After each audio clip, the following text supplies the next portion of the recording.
Yeah, Mary Guy, for weeks we've been asking the Department of Juvenile Services for more information about the actual intake process. And now we're getting a look at the form used by those intake officers themselves. But legal experts say that the form actually leaves a lot of room for subjective decisions.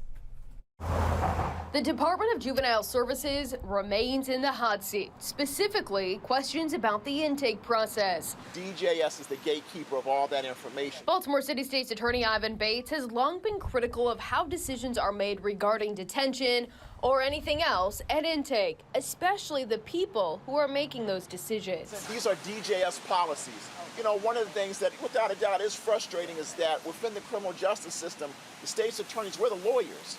And DJS, they're not the lawyers. So sometimes they look at things differently than we would look at with our analysis under the law, and that is frustrating. When asked for the qualifications of the intake officers, DJS sending us this job posting link from 2014. A case management specialist listed as an entry-level job with no experience necessary.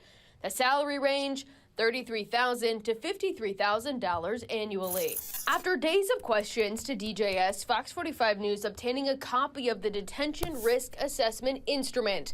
It's the form used by intake officers to determine the risk of the juvenile in question. The problem in the juvenile system that I think the public is becoming aware of is unlike the adult system, where public safety is one of the considerations, meaning are you a risk to the public if we don't detain you? That is not a consideration on the juvenile form. Baltimore area defense attorney Jeremy Eldridge says not only does the public safety not factor into the decisions made by intake officers, the categories of crimes are not consistent. You can see on the form the various categories, but our questions to DJS about what crimes fall into those various categories continue to go unanswered. And the biggest problem with it is that it subjectively classifies crimes differently than the Maryland Code does. One example we've seen play out is robbery. The assault and robbery of 66-year-old Bernie captured on surveillance video showing the brutal incident. But the two suspects include a 15-year-old who Baltimore police say has a prior record. That 15-year-old originally charged with robbery, and Bates says DJS does not consider it a violent felony, which Eldridge says is problematic. If robbery is truly being considered a misdemeanor offense, when under Maryland state law it is a felony, that is a giant problem because it would greatly affect the court's analysis of whether a juvenile should be detained and also whether that juvenile should be charged. It should be considered consistent with current Maryland law, which is that it's a felony.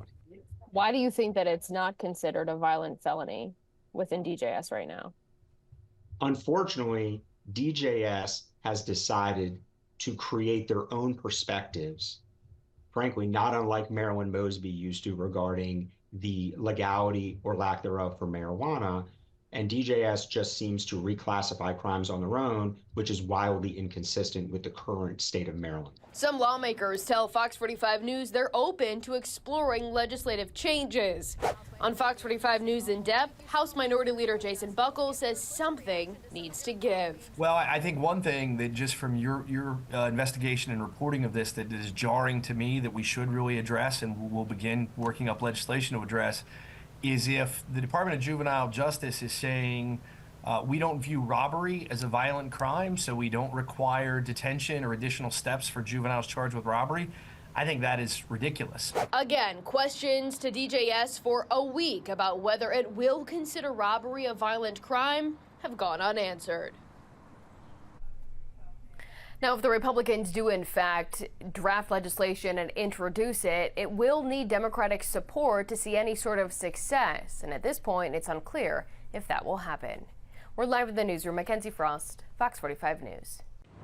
I'm Mary Bubala. Thank you for watching. Here's another video for you to watch. Also, take some time to subscribe to our YouTube channel.